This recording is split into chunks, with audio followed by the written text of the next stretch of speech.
I knew something was wrong the moment I opened the front door and smelled fresh paint coming from the wrong end of the hallway. At 74, my senses aren't as sharp as they used to be, but a woman knows the scent of her own bedroom. And I knew, even before I stepped inside, that someone had been in mine. Someone who didn't bother asking, someone who believed they had the right. It was quiet in the house, too quiet for a place where a couple and a pregnant woman now lived. My own footsteps felt loud on the hardwood floor George and I had installed 40 years ago. Funny how the echo changed when the balance of a home shifted. Once, this house hummed with our laughter, our arguments, our music. Now it felt occupied, not lived in. I walked toward the bedroom door, already half expecting what I'd see. Still, the sight made something inside me tighten the way a winter branch tightens before it snaps. My dresser was gone. Not pushed aside, not covered, gone. The bedspread I'd sewn myself in my 50s, a patchwork of old shirts and summer dresses, was stuffed into a black trash bag on the floor. My nightstand drawer stood open, my reading glasses thrown on top of a pile of my folded sweaters like an afterthought. And on the wall, Monica had rolled a coat of soft mint paint, the kind you see in nursery catalogs. A color chosen for a baby who wasn't even born yet. A baby who deserved his own space, yes, but not at the cost of erasing mine. "Mom, you're home early." Daniel's voice came from behind me, bright and falsely casual. I didn't turn right away. "What happened here?" He sighed the way he sighs when he thinks I'm being unreasonable. "Monica had a rough night. She barely slept. The guest room is too small. You know how pregnancy is. The baby needs—" "My bedroom," I finished. "Well, yes, it just makes sense. You have the little room down the hall. It's quieter for you anyway. Less stairs. We moved your things." He said it all like he was explaining weather, like nature had simply decided to rearrange my life, and he was merely reporting it. I looked at the mint walls, at the empty space where my dresser had stood since the year Reagan was elected, at the trash bag swallowing the quilt I'd stitched with my own hands. "Daniel," I said slowly, "this is my home." "I know, Mom." He put a hand on my shoulder, gentle but dismissive, the way people touch old ladies they don't quite see anymore. "It's just temporary. A few months. You want the baby to have the best start, don't you?" Ah, there it was. The moral weight they loved to place on my chest. The demand packaged as virtue. If you refuse, you're selfish, cold, unmotherly. I stepped away from his hand. I wasn't asked. He blinked, surprised that I'd said it. "We didn't want to stress you. It seemed obvious. Obvious that I should shrink to make room. Obvious that my needs were negotiable. Obvious that my life, my space, was the most flexible in the house I paid for, maintained, and built with the man I loved." Monica appeared in the doorway, one hand on her lower back, the other on her hip. "Is everything okay?" she asked, though her tone suggested she'd already decided it was. "Your mother's upset," Daniel said. "No," I corrected quietly. "Your mother is noticing." They exchanged a glance, the kind that says, "She's being emotional, old, difficult." I didn't argue, didn't raise my voice, didn't cry. I'm too old for theatrics and too tired for battles waged in words that fall on unlistening ears. Instead, I walked out. Past Daniel's confused frown. Past Monica's tight smile. Past the mint paint claiming the last room in this house that had still felt like mine. I went to the hall closet, reached up to the top shelf, and pulled down a heavy brown folder I hadn't touched in years. My fingers knew its edges well. Inside were documents that still smelled faintly of George's pipe tobacco. The deed, the insurance papers, the old rental forms he had drawn up by hand. My bedroom was gone, but my house wasn't. Not yet. By the next morning, the house no longer sounded like mine. There was a new rhythm, a heavier one, doors closing harder than they used to, footsteps that weren't familiar, voices rising and falling in rooms I once crossed without thinking. Even the kitchen felt different, as if the air itself had thickened with someone else's habits. I stood there for a moment, fingers resting on the counter George built with his own hands, and listened to the muffled hum of their morning routine. Monica's voice floated down the hallway, sharp as a chipped cup. "Daniel, the crib doesn't fit unless we move her chair out. Can you take it to the basement?" Her chair. My chair. The one I used to sit in during storms, counting the seconds between lightning and thunder. The one where I fell asleep with a book dozens of times. The one George tried to fix 3 times before finally giving up and declaring it a stubborn old thing. I waited for Daniel to answer, to say something like, "Maybe we should ask Mom first." But motherhood, at least the kind I practiced, wasn't contagious. He had never learned to protect me the way I had protected him. "Sure," he said. "She won't mind." I exhaled through my nose, soft but steady, the kind of breath you let out when you learn a truth you always suspected. I boiled water for tea, though I didn't want tea.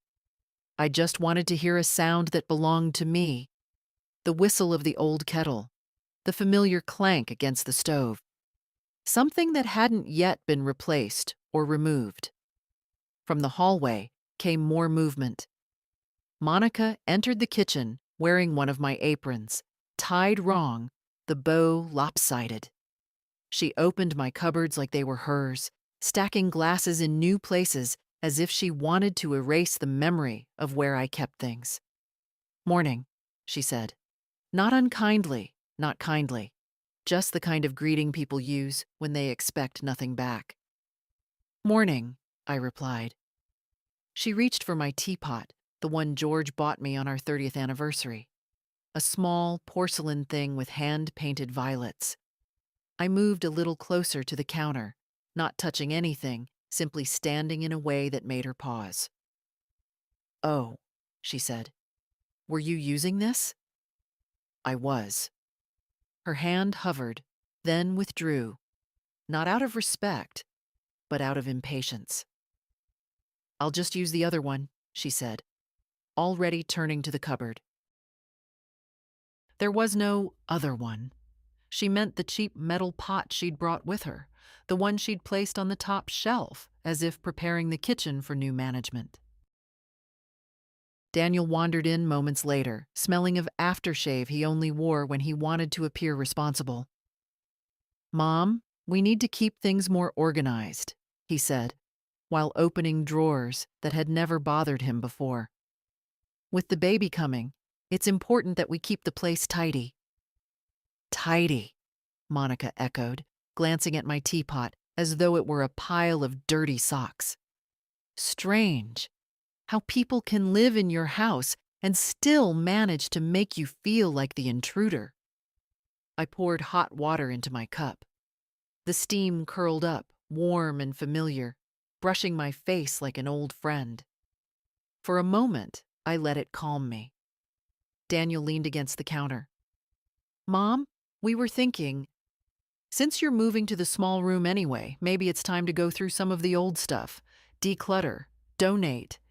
You know how these houses get when old things pile up." "My things don't pile up," I said quietly.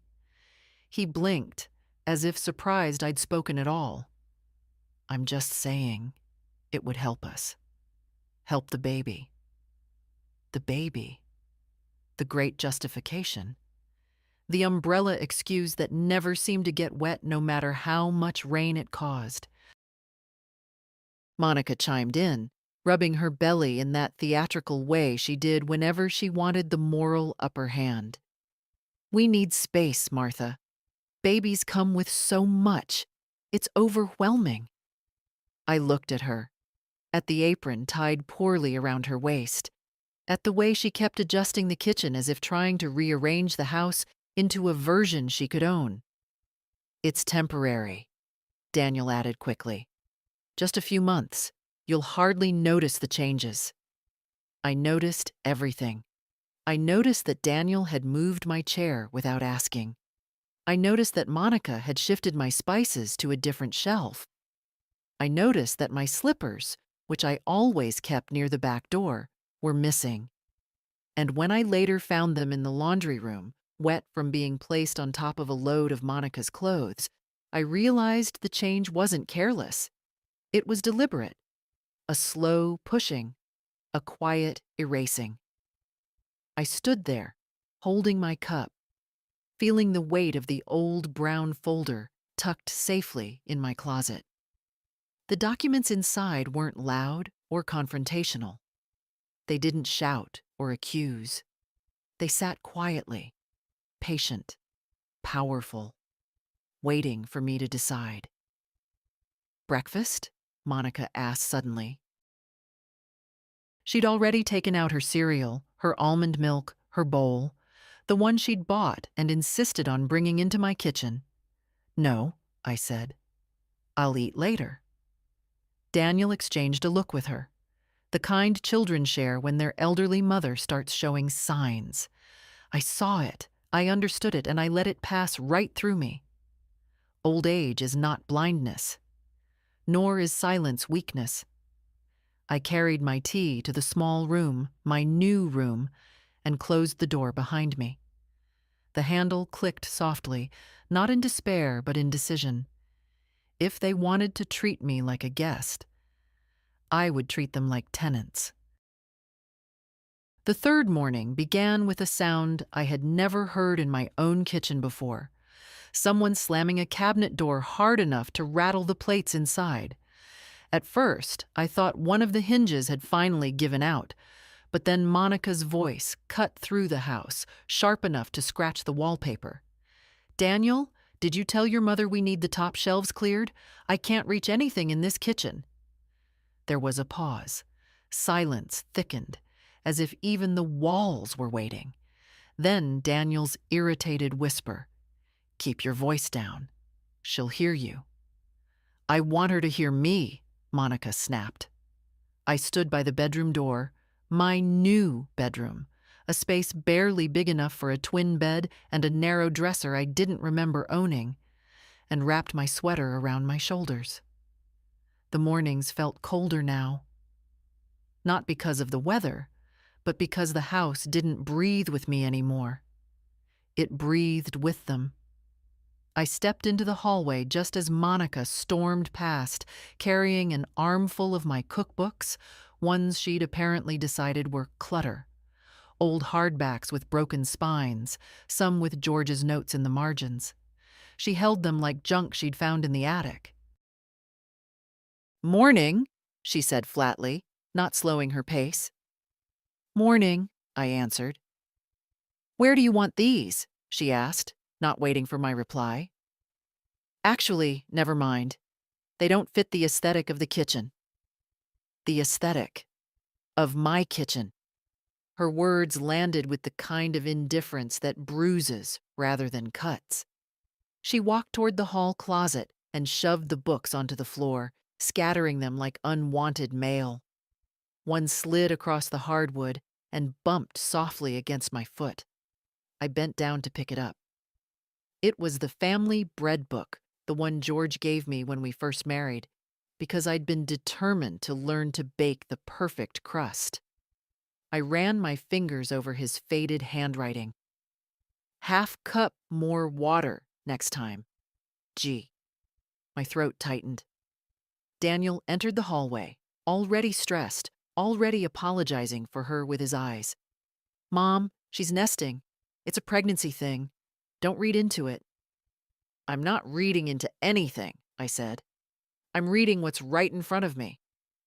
He didn't like that. Daniel never did enjoy being confronted with truth, especially truth spoken softly. He preferred truth to be loud, so he could dismiss it as hysteria. A crash sounded from the kitchen then, a bowl shattering. "Oh, Monica's voice started, then rose. "Why is everything in this house so old? Why is every drawer uneven? Why is every shelf crooked? This place is a disaster, a museum. It's impossible to cook here." The irony wasn't lost on me. The woman who moved everything I owned was somehow surprised things were no longer where they belonged. Daniel exhaled heavily. "Monica, please." "No, Daniel, I can't. I can't do this. Your mother doesn't understand how hard pregnancy is.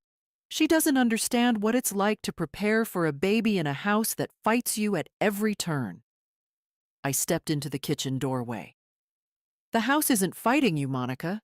You're fighting the house." She froze for half a second, just enough to betray that she hadn't expected me to challenge her at all. "Look," she said, taking a breath and switching into a tone adults use on small children or elderly relatives they're convinced are fragile. "We just need the space to work for everyone, Martha." Everyone, in this case, meant the two of them. Daniel cleared his throat. "Mom, maybe you could adjust. Be more flexible. It would help the baby." There it was again, the baby-shaped shield they kept hiding behind. "I've been flexible," I said. "I moved rooms. I stepped aside. I've stayed quiet." "Exactly," Monica said, misunderstanding entirely. "So let's try to keep everything smooth." Smooth, like sandpaper.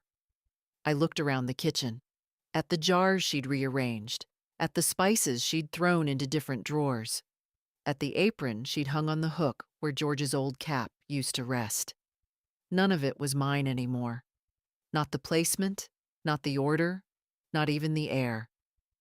Monica walked to the stove, lifted one of my cast iron pans, and frowned at the weight. "We need to get rid of these ancient things. My mother said good cookware should be light. These are rustic." Rustic.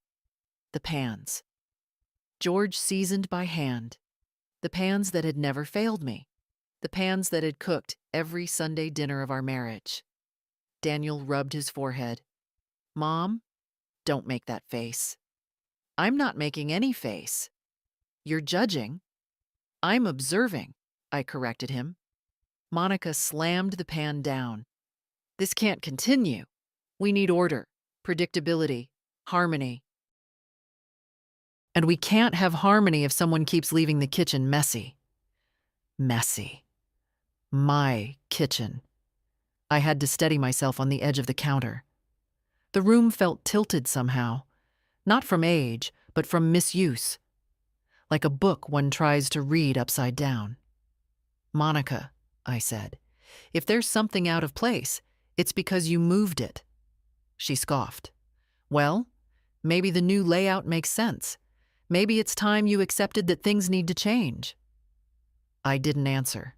I didn't need to. Because right then, behind them in my mind, I saw the brown folder in my closet, saw the neat stack of documents inside, saw the deed with my name alone on it, saw the old rental agreements George drafted in neat, careful handwriting.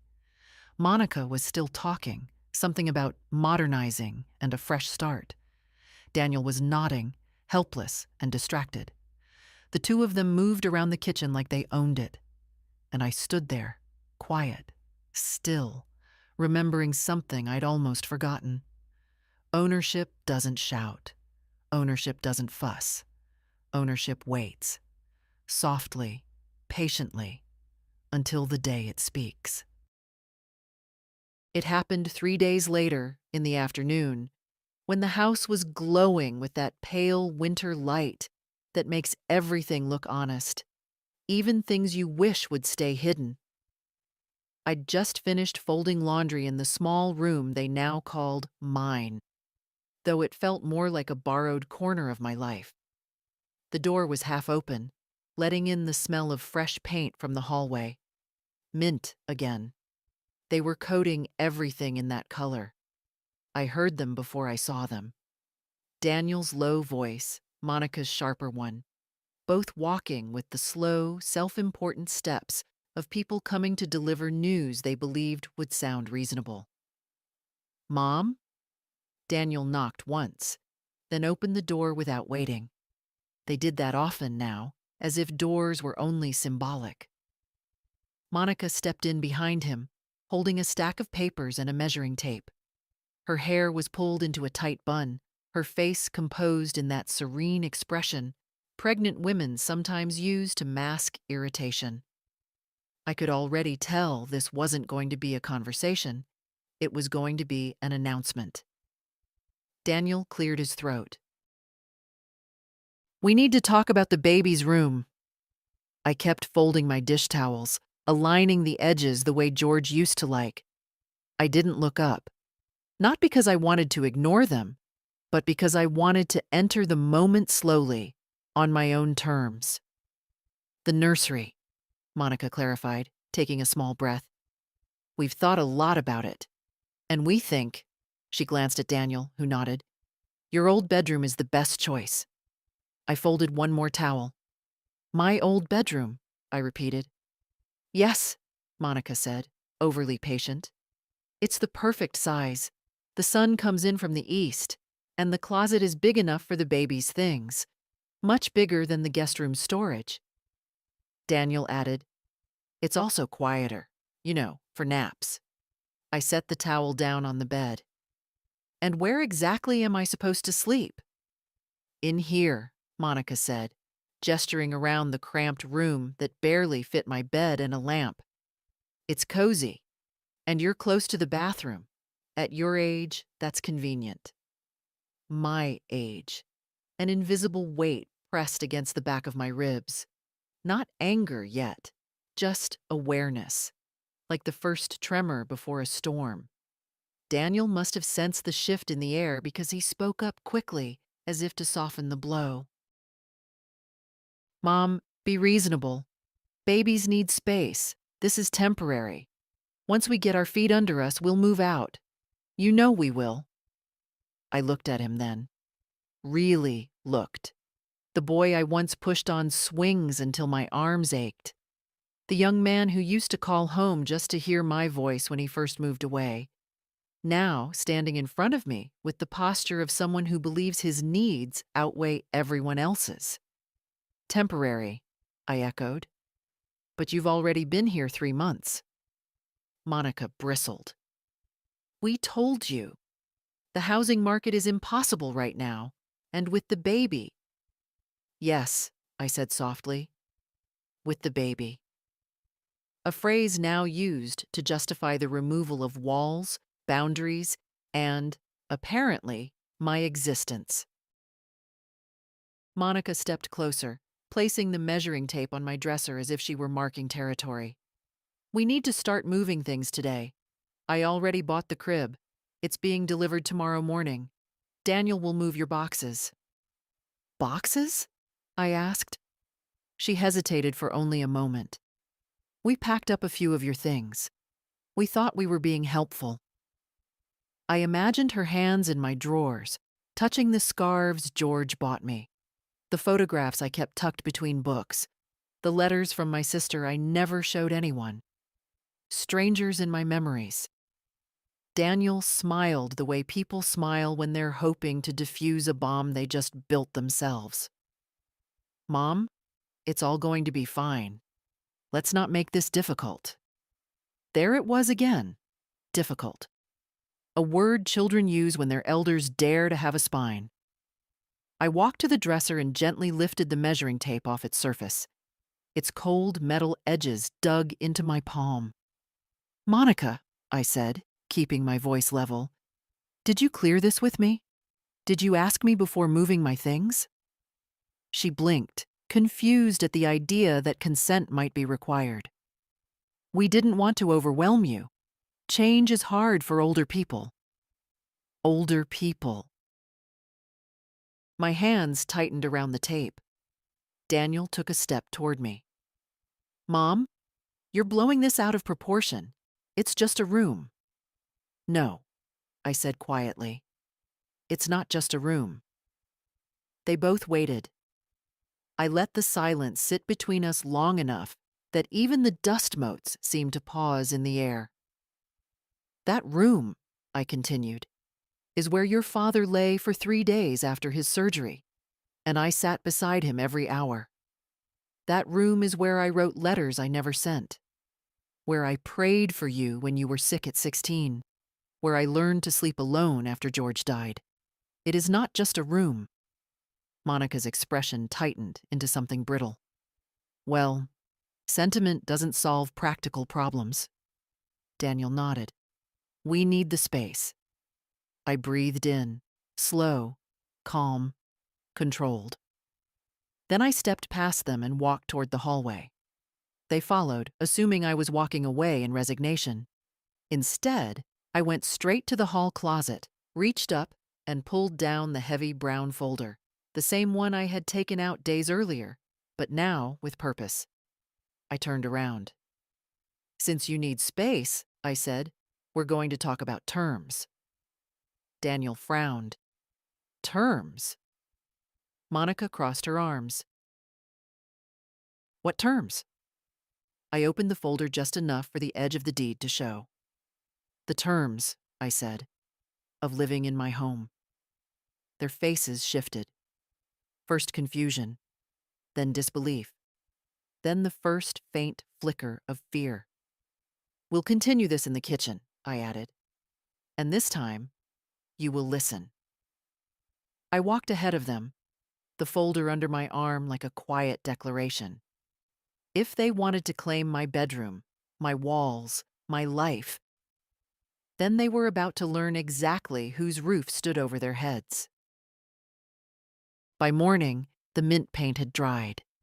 I could smell it from the kitchen. Sweet, artificial, the kind of scent that tries too hard to mask what it really is. I stood at the counter buttering a piece of toast when I heard Daniel's heavy footsteps in the hallway and Monica's lighter, quicker ones behind him. They whispered, then stopped whispering when they saw I was awake. Monica appeared first, her hair pulled back, wearing a shirt she'd ruined with paint stains.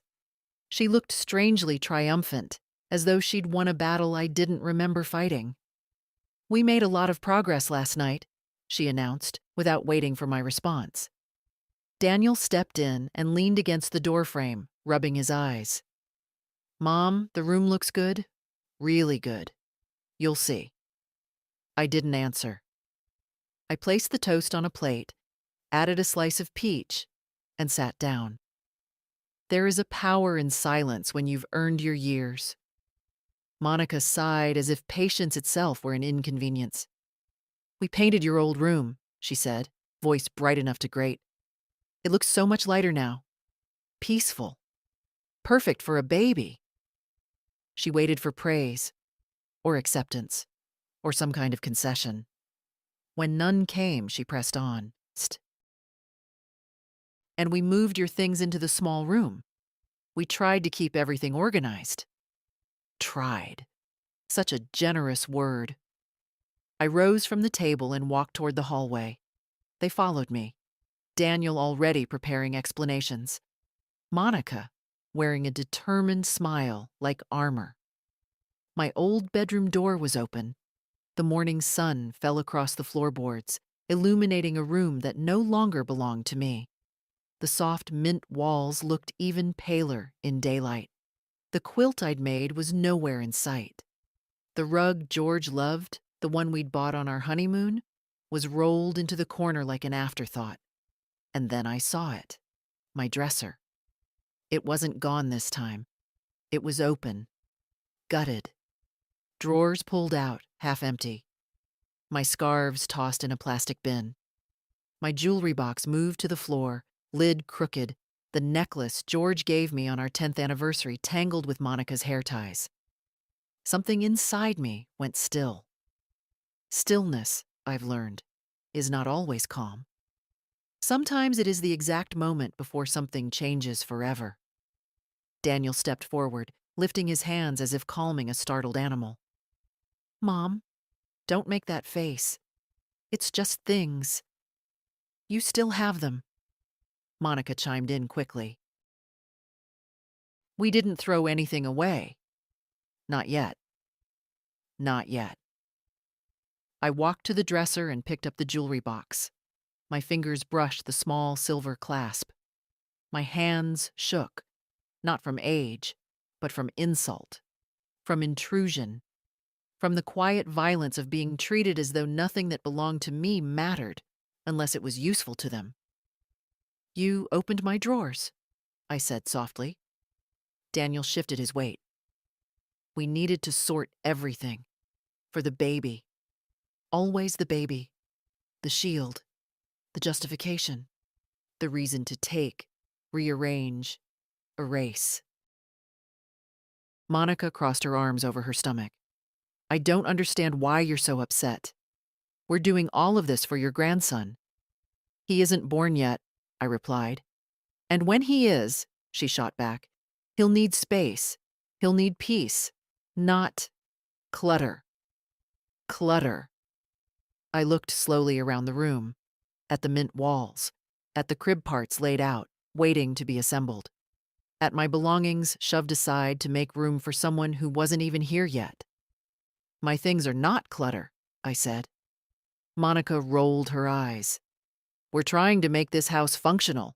That room was too big for you anyway. You don't need all that space. Daniel sighed loudly. Mom, please don't start. This is temporary. We've told you that. You're being... He stopped himself. But the word hung there anyway. Difficult. I turned to Monica, who was already kneeling next to the dresser, pulling out more of my things, my letters, my photos, stacking them into piles, as if preparing them for disposal. She held up a small envelope. Do you really need all these old papers? They're yellowed. Some of them are falling apart. We can scan whatever's important.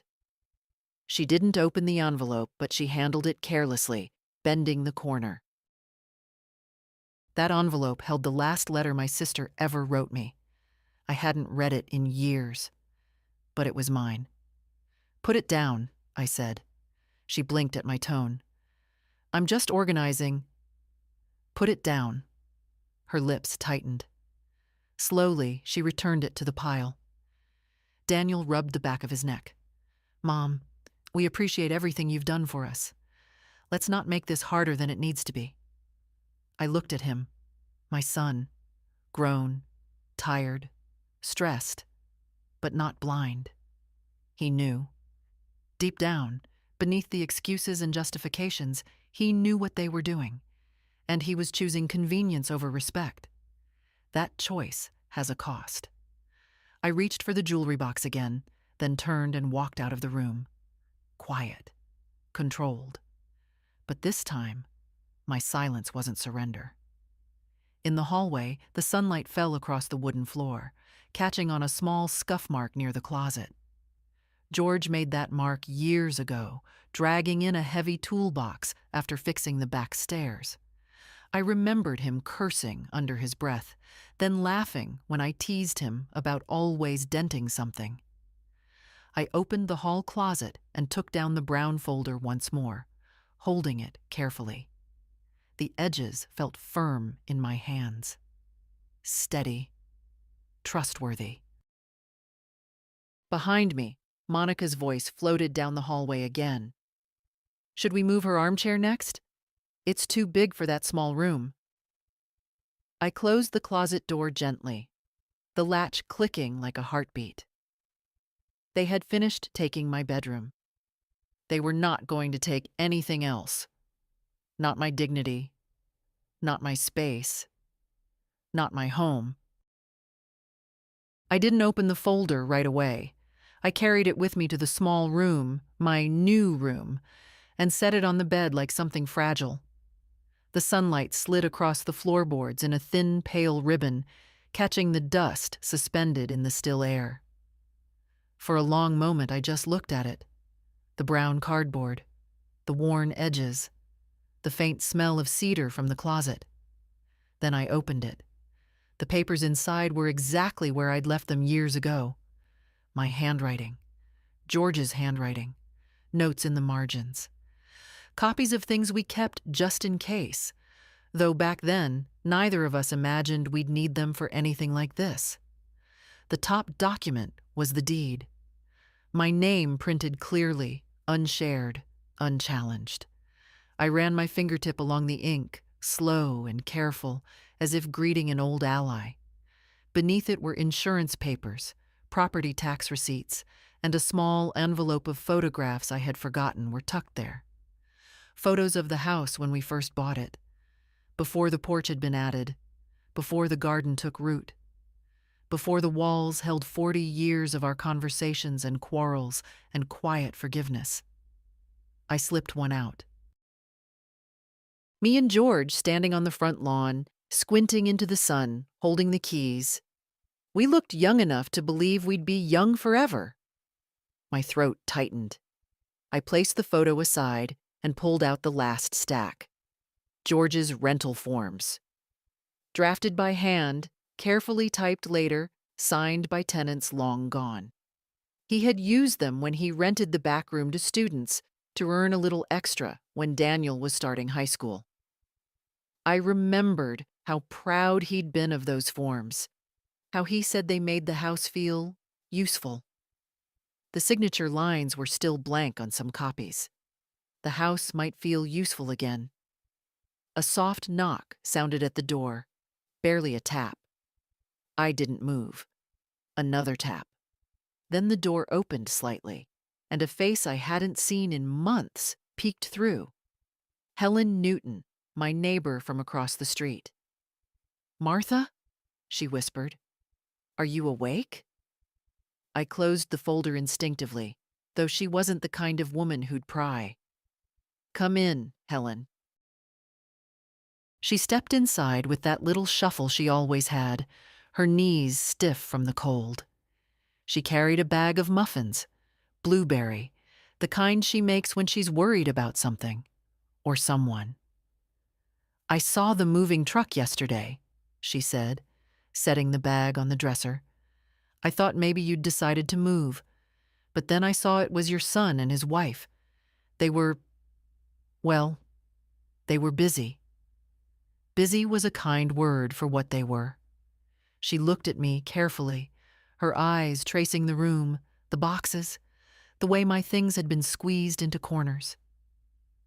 "Are you doing all right, dear?" I sat on the edge of the bed. "They took my bedroom." Helen didn't gasp or say, "Oh, honey," the way some women might.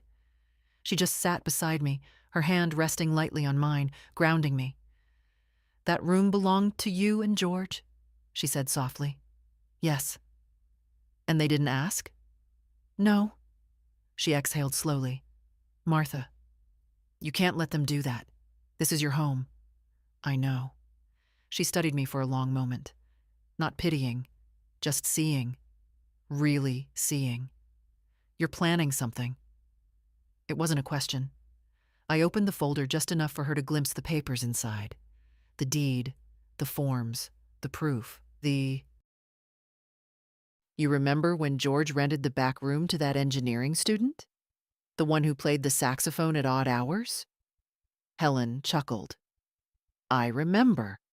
He practiced until the neighbors threatened to nail his door shut." I nodded. "We have the old contracts, and we kept the additions to the house separate. Legally, the guest room and back room can be rented, and the rest," I tapped the deed, "is not theirs to claim." Helen's smile faded, replaced by something firmer. "You're not going to let them stay for free anymore." "I'm not going to let them take my home from me piece by piece," I corrected. She squeezed my hand. "It's about time." I sat with her for another few minutes, the room warm with shared understanding. When she left, she paused at the doorway. "Whatever you decide, Martha," she said, "make sure it reminds them who you are, who I was, who I still am." I waited until the front door clicked shut behind her. Then I pulled the rental forms from the folder and placed them neatly on the desk. The ink would dry the same way it did 40 years ago, quietly, thoroughly, undeniably. They wanted my bedroom. They were about to learn the cost of living under my roof. That evening, the house felt oddly calm, as if it were holding its breath with me. Daniel and Monica had gone to a prenatal class, something about breathing techniques and swaddling, and for the first time in days, the place wasn't humming with their noise. I took advantage of the quiet. I needed to hear myself think. I'd spread the rental forms across the dining table, smoothing each page with the flat of my hand. George had always said that paperwork was like a backbone. A life bends without it. Back then, I didn't understand. Now I did. Papers were power, especially when everyone else in the house forgot you had any. The pen sat on the table beside me, its weight steady, familiar. I didn't sign anything yet. Not because I doubted myself, but because I wanted to approach this the way I approached everything important in my life. Slowly, with intention, without the heat of anger. The front porch creaked then, just once. A soft, uncertain sound. I knew immediately who it was. Only one person in my family walked like someone hoping not to disturb the ground, the way children do when they're afraid of breaking something. My granddaughter, Lily. The door opened a few seconds later, and she slipped inside, cheeks rosy from the cold, dark hair tucked behind her ears. 19 years old, studying nursing, working part-time at the grocery store. The only person who still came to see me without needing anything. "Grandma?" she called gently. "I'm in the dining room," I answered. She walked in and stopped when she saw the papers on the table. "Are you doing taxes early?" "No," I said. "I'm doing something else." She pulled out a chair and sat beside me, setting her backpack at her feet. For a moment, she just looked, trying to make sense of the forms. Then she looked at me. "What's going on?" I hesitated, not because I didn't know what to say, but because Lily deserved truth delivered carefully. She had grown up between her father's temper and Monica's coldness. She understood more than they ever realized. "Your father and Monica," I said slowly, "moved into my bedroom." Lily's eyebrows lifted in a way that reminded me of her mother, a woman long gone from our family, but never forgotten. "Without asking you?" "Without asking," I confirmed. "And they moved your things?" Her voice sharpened with quiet outrage. "They decided the baby needed the room," I said. "They decided I didn't." Lily ran a hand over her face. "I knew Dad would take advantage of you, Grandma, but not like this. Not your room. It seems they think I've become flexible," I said. She leaned closer. "So the papers, you're kicking them out?" "Eventually," I replied, "but not before I remind them that being my family does not make them the owners of my home." Lily stared at the forms again. "You're really going to make them pay rent?" "Yes." A slow, delighted smile spread across her face. "Good." Her approval warmed something in me. Not pride, exactly, but recognition. As if someone finally saw the line that had been crossed. She reached for one of the forms. "Did Grandpa make these?" "He drafted the first versions," I said. "I updated them a little." Lily traced the edge of the paper thoughtfully. "Dad's going to lose his mind." "He might," I said. "And Monica," she added, "is going to act like you committed a crime?" "No doubt." Lily sat back, watching me in that quiet, observant way she has. "How do you feel?" I considered the question. It had been a long time since anyone asked me that. Not about my health, not about errands or needs, but about my feelings. "I feel," I said slowly, "like I have a matchbook in my pocket. and I've just remembered the house is mine." Lily let out a soft laugh, half disbelief, half admiration. "Grandma, I wish they knew you the way I do." "They don't want to know me," I said simply. "They want me to be convenient." She reached over and squeezed my hand. "I'm proud of you." For a moment, I had to look down at the table so she wouldn't see the heat rising behind my eyes. I hadn't heard those words in years. We sat quietly for a while, the winter evening slipping deeper into the house. When she stood to leave, she hugged me longer than usual. "If you need help, anything, call me, okay?" "I will," I said, and meant it. After she left, the silence returned. But it didn't feel heavy anymore. It felt full of intention, full of clarity. I gathered the papers, stacked them neatly, then placed the finished draft of the rental agreement on top. Tomorrow, when Daniel and Monica returned from their errands and routines and whispered criticisms, I would hand them the truth. Not in anger, not in bitterness, but in the same quiet tone they mistook for weakness. The tone of someone who remembers exactly who she is. I didn't sleep much that night, but it wasn't from worry. My mind was steady, focused, sorting through details the way George used to when something needed fixing. By morning, the house was alive again, with the sound of Daniel and Monica moving about. Drawers opening, water running, voices murmuring low and irritated. They must have noticed I'd put some of my belongings back in their proper places. Nothing dramatic. Just enough for them to feel the shift. After breakfast, when the house had settled into its uneasy quiet, I put on my coat and took the rental forms from the table. I didn't tell them where I was going. They didn't ask. The winter air bit at my cheeks as I stepped outside. The sky was the color of cold tin, flat and heavy. Perfect weather for clarity. The law office sat 3 blocks down, a small brick building between a barber shop and an insurance agency. I'd walked past it for years without ever needing it. Inside, the warmth felt almost indulgent. A receptionist with soft gray curls looked up from her desk. "Good morning. How can we help you?" "I'd like to see Mr. Harmon," I said. "If he has a moment." She checked the schedule. "He can see you in 5 minutes." "Please, take a seat."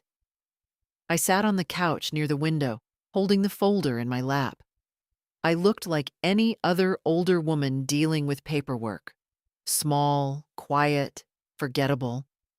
But the weight in my hands felt like a spine straightening. "Mrs. Ellington?" the receptionist called. I followed her to a modest office where a man in his 60s rose to greet me. "Martha," he said warmly. "It's been a long time." "Hello, Robert," I replied. "I need your help." He gestured for me to sit. "What's going on?" I opened the folder and laid the deed on the desk. His eyebrows lifted. "This is straightforward. The house is yours alone." "Yes," I said. "My son and his wife have moved in temporarily, and now they are taking rooms, making changes, treating the house as theirs." He nodded, expression shifting into something more professional. "Are you concerned about eviction issues, property damage, overstaying?" "All of it," I said calmly. "But I'm not angry. I'm prepared." He took off his glasses, studying me. "You want to formalize their stay?" "I do." I slid the draft rental agreements toward him. "George wrote these years ago. I've adjusted the details. I'd like them reviewed and made legally sound." He flipped through them, page by page, frowning slightly at first, then nodding. "Your husband was thorough. This is a good foundation." He looked up. "You understand what this means? Once they sign, they become tenants, and tenants can be evicted." "Yes," I said simply.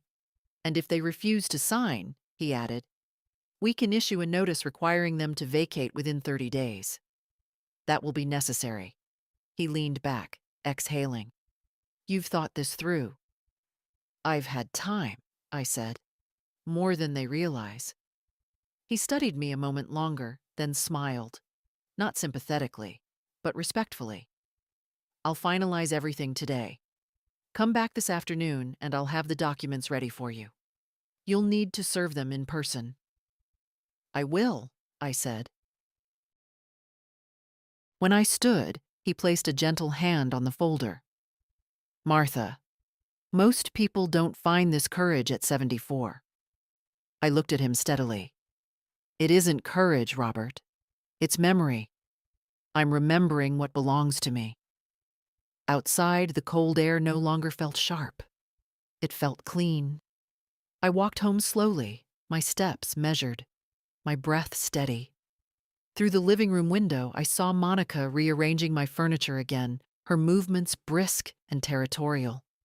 Daniel hovered behind her, tired, dismissive, unaware. They believed they knew who I was, but by tonight, they would learn something new. Silence is not surrender. It is preparation. By late afternoon, the sky hung low and gray, pressing against the roofs like a held breath. I walked back from the law office with the finalized documents tucked inside my coat, the papers warm from my body heat. Mr. Harmon had placed them in a neat folder, labeled with quiet certainty. Tenancy agreement. Beneath it, clipped together, were the notices of non-compliance and the 30-day vacate forms. Tools. Clean, simple tools. The kind people forget older women still know how to use. When I stepped onto the porch, I heard voices through the front window. Daniel's frustration sharp. Monica's irritation brittle. They were arguing about supplies for the baby. I stood for a moment and listened, not out of curiosity, but out of understanding. People reveal themselves when they think the person they depend on isn't listening. I'm tired of this house, Monica snapped. Nothing is where it should be. Your mother keeps moving things back. I swear she's doing it to annoy me. She's just old-fashioned, Daniel said. Ignore it. I can't ignore it, Monica said. We need control over this place if the baby is going to be raised in any kind of order. That word, control, settled like a cold stone in my stomach. I opened the front door.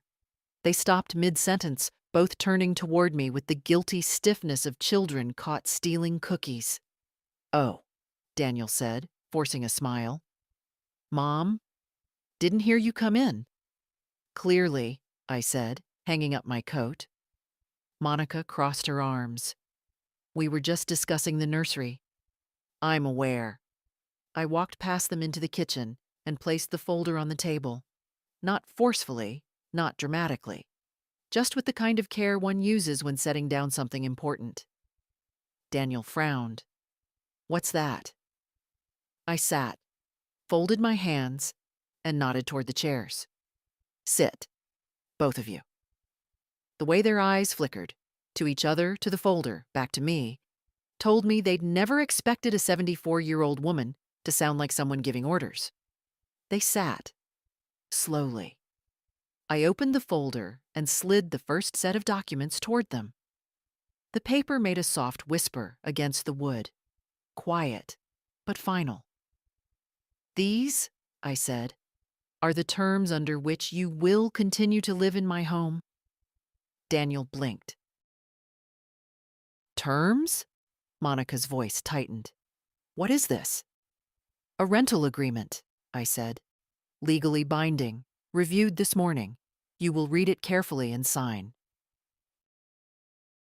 Silence fell over the room, and for a moment, all I heard was the hum of the refrigerator and Monica's uneven breathing. Daniel gave a laugh, thin, disbelieving. Mom, you're not serious. I am, I said. You're making us pay rent? His voice cracked in the middle, the way it used to when he lied as a boy. I'm giving you the opportunity to live here legally, I answered. If you choose not to sign, you will receive the vacate notice instead. I tapped the second stack of papers with one finger. Monica snatched up the agreement, flipping through the pages. This is insane. You can't treat us like tenants. We're family. You treated me, I said gently, like an inconvenience. Daniel's face flushed red. We didn't mean... You took my bedroom, I continued. You moved my belongings without permission. You rearranged my home to suit your preferences. All of that, Daniel, is how tenants behave when they believe the landlord is too weak to enforce boundaries. Monica slammed the papers down. We're not signing this. Then you will leave, I said. No anger, no threat, just truth. Daniel's eyes widened. Mom, we don't have another place lined up. The baby? The baby, I said softly, does not give you ownership of my home? Monica stood abruptly. This is unbelievable. She's kicking out her own son. I am holding my son, I corrected, to the standard any adult should meet. Respect. Daniel leaned forward, lowering his voice as if preparing to negotiate. Mom, be reasonable. I am being reasonable, I said. You moved into my house under the condition of temporary help, not permanent takeover. He swallowed hard. We thought.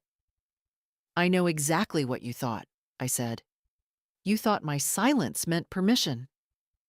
The kitchen felt too small for the three of us, the air thick with the shift that finally landed where it belonged. Monica pointed at the papers again. So what happens now? You read, I said. You sign, or you pack. Daniel stared at me with something like confusion and something else. Something I hadn't seen in a long time. Recognition. That his mother wasn't a shadow in her own home. I closed the folder, folded my hands, and looked at them both with the calm of a woman who has rediscovered her footing after years of letting others take the floor. I'll give you until tomorrow morning, I said quietly, to decide which future you prefer. They didn't come to breakfast the next morning. I sat alone at the kitchen table, hearing their muffled voices upstairs, quick, tense, urgent. The kind of whispers people use when they've lost control and are trying to pretend they haven't. I stirred sugar into my tea and waited. I wasn't rushing them. Decisions made in panic are still decisions. Around 9, Daniel finally came down. He didn't meet my eyes. He opened and closed cabinets pointlessly, the way a person moves when they need to be doing something with their hands. He cleared his throat. Mom, Monica's upset. I'm aware, I said. You should talk to her, he said, still not looking at me. She feels disrespected. I set my teaspoon down. She feels disrespected?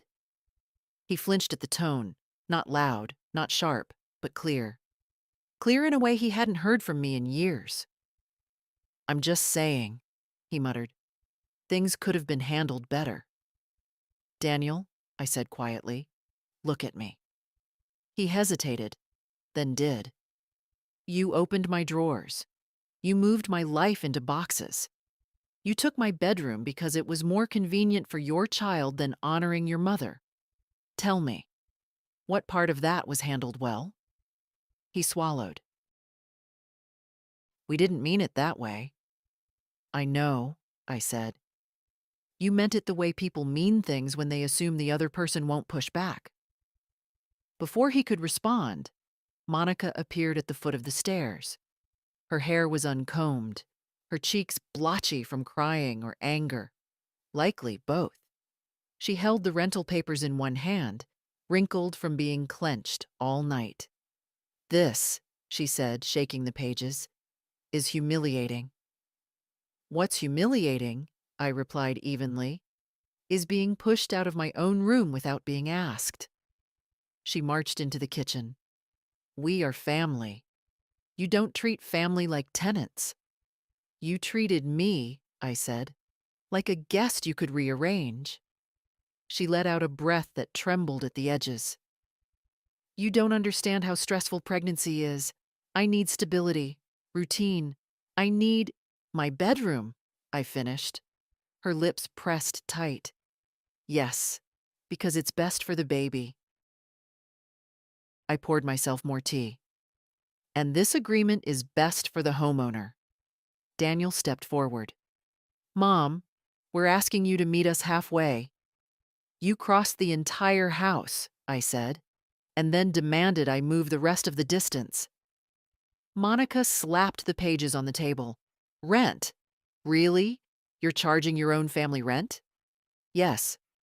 Why? She demanded. Because you are living in my home, I said, and behaving as though you own it. For a moment, neither of them spoke. The refrigerator hummed softly behind us, the only steady sound in the room. Then Monica pulled out a chair and sat heavily, exhaling in defeat. We don't have the money for this. I looked at her. Then you should not be living here. She looked at Daniel, searching his face for support. He looked away. That told me everything. Fine, she said sharply. What happens if we sign? You become official tenants, I said. You pay rent. You respect the rules of the home you occupy. And you stop treating my rooms, my belongings, and my life as your storage space. And if we don't sign, Monica asked, then you receive the 30-day notice. Daniel's voice dropped. Mom, we have nowhere to go. You have options, I said calmly. You always did. You just preferred the easiest one. Monica pressed her palms to her forehead. This is unbelievable. No, I said. This is overdue. Daniel finally sat down, too. Slowly, heavily, as if the chair had turned into something unfamiliar. He looked at the floor. How much is the rent? I told him. Not a cruel number. Not unreasonable. Exactly what the market demanded. What any stranger would pay without blinking. Daniel whispered something to himself. Monica's breath hitched in her chest. Then she looked up at me with anger so thin it was almost fear. You're doing this to punish us. No, I said quietly. I'm doing this to protect myself. The room fell silent again. Real, stunned silence this time. Daniel finally lifted his head. His voice was small in a way I hadn't heard since he was a boy. We'll talk about it. You have until tomorrow, I reminded them. They stood and left the kitchen without another word. I sat alone again, tea cooling beside me, listening to their footsteps upstairs. Quieter now, uncertain, careful. It was the first carefulness they'd shown since they moved in. And it wouldn't be the last. They didn't come downstairs for most of the afternoon. The house felt strangely peaceful without their voices filling the air, without doors opening and closing as if announcing their ownership. I moved slowly, doing small things, watering the few plants I had left, straightening the books on the living room shelf, folding the blanket across the couch. It was the first time in weeks I didn't feel like I had to ask permission to exist. Around 4, I heard Daniel's steps. Not the rushed, careless ones he usually made, but slow, deliberate ones, like a man walking into a room he didn't want to enter. He found me in the kitchen, slicing apples. Mom, he said quietly. I set down the knife. Daniel. He rubbed the back of his neck, the gesture nervous and familiar. We talked about the agreement. I waited. We don't want to sign it. I nodded once. Then you understand what that means. He closed his eyes briefly, like the truth stung. Monica's been crying all day. She cried, I said softly, after moving my belongings out of my room without hesitation. He winced. I know. I know it wasn't fair. But she's overwhelmed. The baby, I said again, has become the reason you cross every line. He looked up at me then, and for the first time, I saw shame surface, not deep enough to change him, but deep enough to quiet him. I'm sorry, he said. It was a thin apology, but it was something. I am not punishing you, I said. I am setting boundaries. You're adults, Daniel. You chose to live here. Now you choose how. He nodded, swallowing hard. We're going to start looking for another place. That would be wise. He sat at the table slowly, as if his legs were heavier than usual. Mom, I didn't realize how much we were taking from you. Yes, I said. You didn't realize because it was easy not to. He looked at the floor. How soon do we have to leave? I placed a single sheet of paper in front of him, the official notice. It looked small, simple, but it carried weight. 30 days, I said. He didn't touch it, just stared at it. I guess we pushed you too far. You pushed me out, I corrected him. There's a difference. His shoulders slumped. Monica won't take this well. She hasn't taken anything well, I said, unless it benefited her. Daniel let out a long breath. We'll figure it out. You will, I said. You always do. For a moment, he looked like he wanted to say more. Something soft. Something reaching back toward the years when he trusted me without hesitation. But the moment passed. He stood. I'll tell her, he said quietly. Do that. He started toward the stairs, then paused. Mom? Are you angry at me? I thought about that. No, I said. I'm disappointed, but not angry. He nodded, and somehow that seemed to land harder. After he disappeared upstairs, the house grew quiet again, peaceful, but heavy with the shift that had finally settled. Tomorrow, the real packing would begin. Tomorrow, they would understand what it meant to be held accountable. Tonight, though, I sat at the kitchen table, the notice still lying there, and breathed easier than I had in months. They began packing in silence the next morning. No dramatic sighs, no slammed doors, no whispered complaints drifting through the vents. Just the muted sounds of drawers opening, boxes unfolding, the rustle of clothing being folded too quickly. It was the first time their noise didn't feel like intrusion. It sounded more like departure. I stood in the hallway, not hiding, not supervising, simply present. Daniel carried down a stack of folded shirts, his steps heavy. Monica followed a few minutes later, moving more slowly, one hand pressed to her lower back.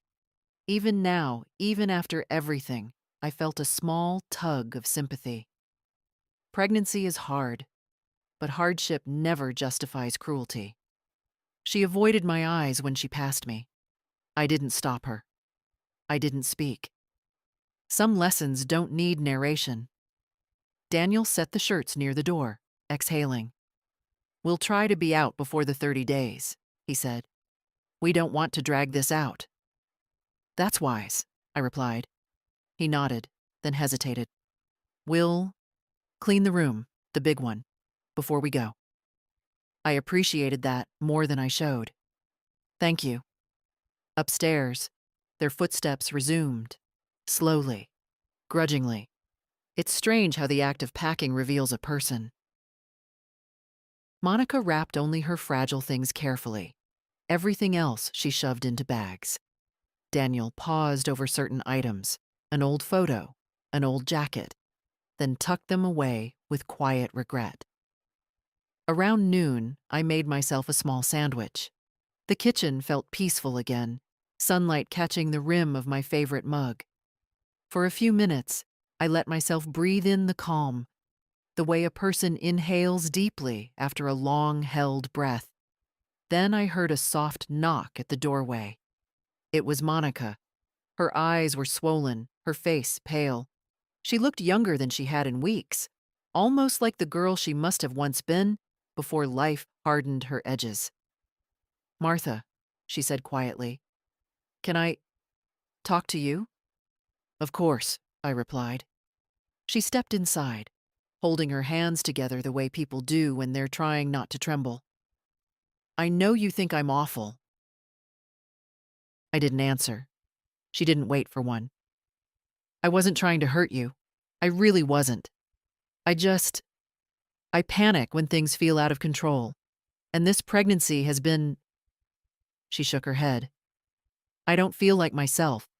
And I took it out on your space. Your things. I'm sorry." It wasn't a perfect apology. It wasn't even complete. But it was the first honest thing she'd said to me since moving in. "Thank you," I said softly. "I accept your apology." She looked startled by that, maybe expecting bitterness. She wasn't wrong to expect it, but life is too short to carry every burden someone hands you. "I didn't think you'd go this far," she whispered. "The papers. The notice." "I didn't think you'd take my bedroom," I replied gently. A lone tear slid down her cheek. She wiped it away quickly and nodded. "We'll be out soon." I watched her leave the kitchen, her steps slower now, her shoulders less sharp. Not humbled, just human, finally. By late afternoon, the living room filled with stacked boxes, taped and labeled. Daniel carried the crib pieces down from my old bedroom, pausing, I noticed, each time he passed the doorway, as if the mint-painted walls finally embarrassed him. Near dinner time, he came to me again, standing in the threshold like a boy waiting for permission. "We'll finish the rest tomorrow," he said. "And then we'll go. All right?" He looked down at his hands. "Mom, you don't need to say anything," I said gently. "Just learn from it." He nodded, and he left the doorway without finishing his sentence. That night, when the house grew quiet, I walked the hallway alone. The scent of their packing tape still lingered, mixing with the faint mint from the nursery walls. I stood outside my old bedroom, not stepping in, not touching anything, just letting the stillness settle. This wasn't revenge. This was restoration, a house returning to its rightful shape, and a woman doing the same. They left on a Tuesday morning, just as the sun began to warm the frost off the lawn. Not all at once. People rarely exit a place they've claimed so carelessly in one clean motion. Instead, it happened in fragments. A box carried to the car, a hesitation by the door, another trip upstairs for something forgotten. I stayed in the kitchen, not hiding, but not hovering. Some departures must be witnessed from a distance. Daniel came down first, holding 2 suitcases. His face was drawn, the lines around his mouth tighter than I'd seen in years. He didn't look angry anymore, just tired. He set the bags near the door and leaned against the frame as if needing it to stay upright. "Mom," he said quietly, we'll keep in touch." I stirred my tea. "I hope you do." He nodded, his eyes dropping, unable to meet mine for long. There was a moment, small, fragile, when he looked like he might say something real. But whatever it was, he held it back. Some truths require more courage than he had that morning. Monica appeared next, her coat unbuttoned, her hair pulled into a loose knot. She didn't look defiant. She looked worn thin, softer somehow. She carried a single box labeled nursery, the handwriting uneven. She paused when she saw me. "We cleaned the bedroom," she said. "Every surface." "Thank you." She nodded, then pressed a hand to her belly. "I do appreciate what you did for us, before all of this." And I hope, I replied gently, one day you'll understand why I did this as well. Her eyes shimmered for just a moment. Then she turned away. They loaded the last of their things, the sound of car doors opening and closing, marking the end of a chapter. I stepped to the porch, not to watch them go, but to breathe the air outside my house without tension sitting on my shoulders. Daniel lingered near the car, shifting his weight from one foot to the other. "Mom," he said again, "I'm sorry." This time, there was something truer behind it. "I know," I said. "Take care of your family." He nodded once, then climbed into the driver's seat. The engine started. The tires crunched over the gravel drive. And then they were gone. No shouting, no slammed doors, no last-minute appeals. Just quiet. A quiet so deep it felt like the house exhaled with me. I stood on the porch for a long minute, letting the cold breeze brush against my cheeks. The neighborhood was the same as always. The Miller boy tossing a basketball in the driveway across the street. Mrs. Havens pulling weeds she'd never win against. But everything felt subtly rearranged, like the world had tilted a few degrees into place. When I finally stepped inside, the house greeted me not with emptiness, but with stillness. A stillness that felt right. The living room was mine again, my books, my blanket, my rhythm. The hallway no longer echoed with someone else's frustrations. The kitchen smelled faintly of lavender cleaner and the apples I'd sliced yesterday. And then I walked to the doorway of my old bedroom. I didn't enter, not yet, but I looked inside. Looked at the mint walls, the crib pieces stacked neatly in the corner, the sunlight settling across the bare floorboards. The room didn't feel stolen anymore. It felt like something in between endings and beginnings, resting, waiting for direction. My direction. I closed the door gently, without locking it. There would be time later to decide what the room should become next.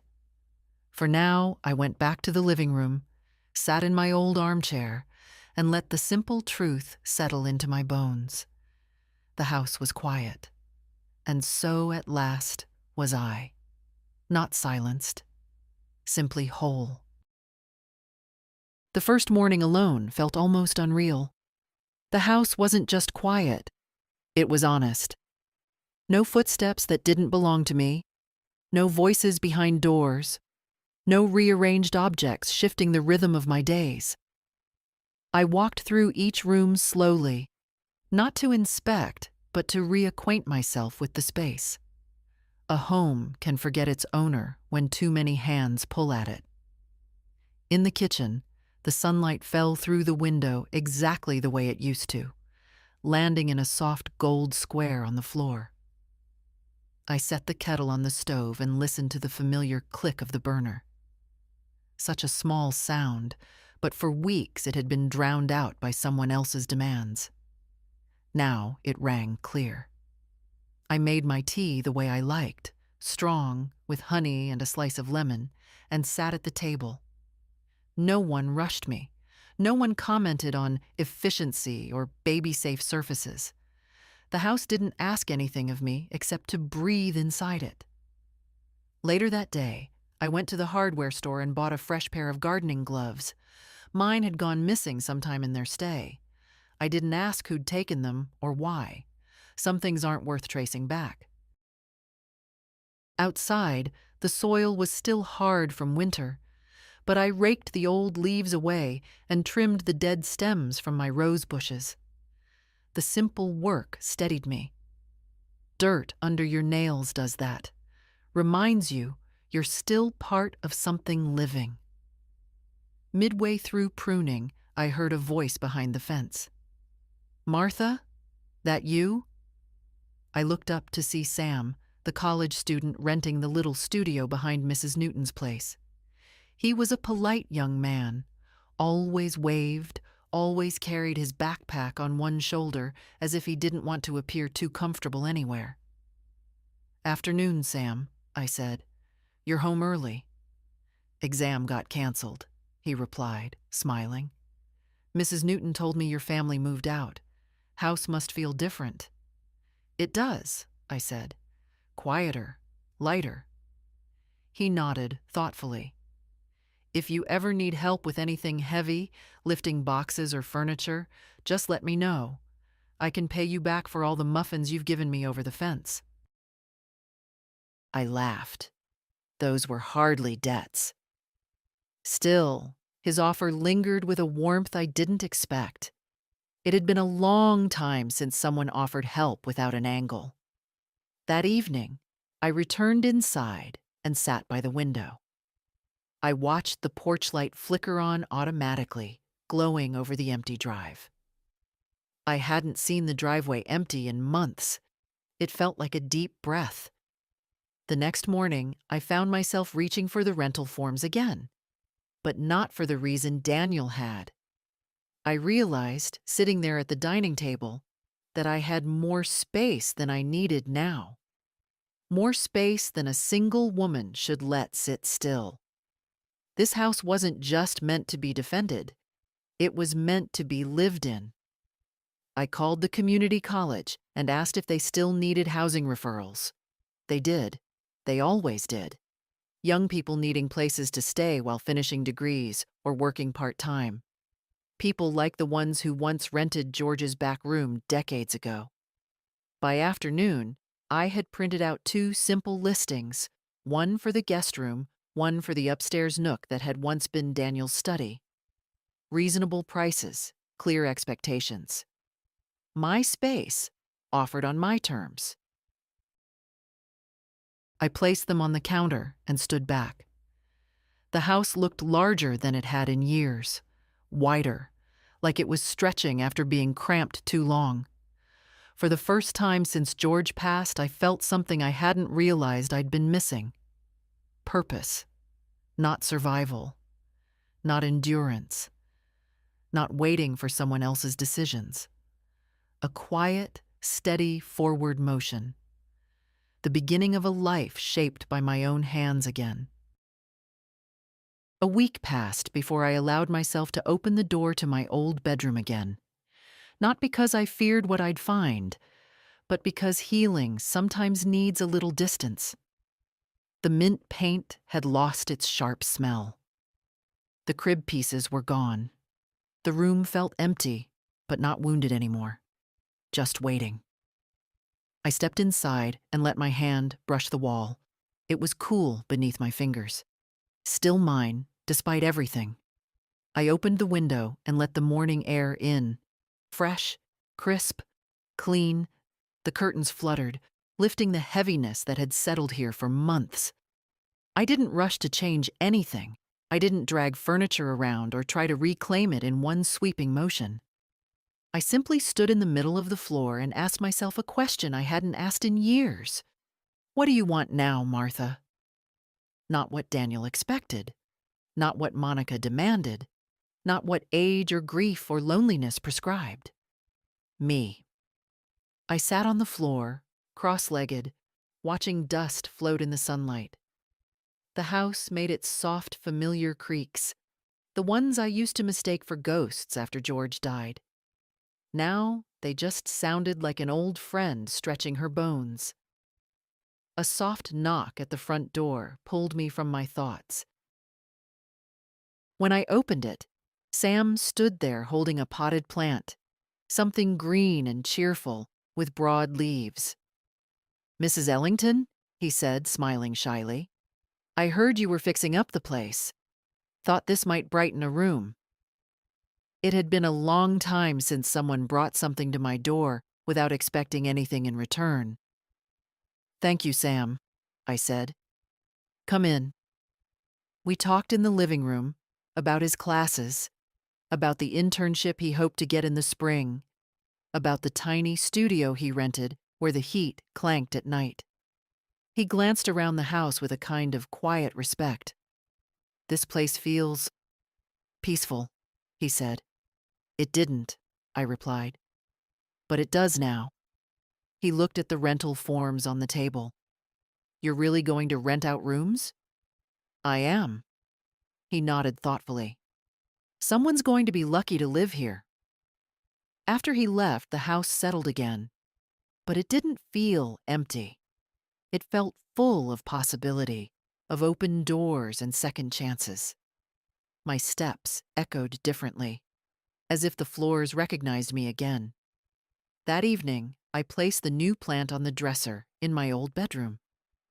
A single green leaf brushed my wrist, light as breath. I smiled at the simplicity of it. Later, as I made tea, I noticed something I hadn't before. The silence no longer carried the weight of being alone. It carried the comfort of being free, free of interruptions, free of demands, free of letting myself shrink to keep others comfortable. I sat in my armchair, the one they'd once tried to haul to the basement, and watched the porch light glow across the lawn. A soft, steady light, a reminder. You get to choose who enters your home. You get to choose who enters your peace. And sometimes the quiet you fight for is the quiet that saves you. When I finally went to bed, I didn't sleep in the small room. I slept where I belonged, in my own bedroom, under my own roof, on my own terms. And when I closed my eyes, I felt something I hadn't in a long, long time. Not victory, not triumph. Dignity. If Martha's story touched you, share your thoughts or feelings. Your voice matters more than you think.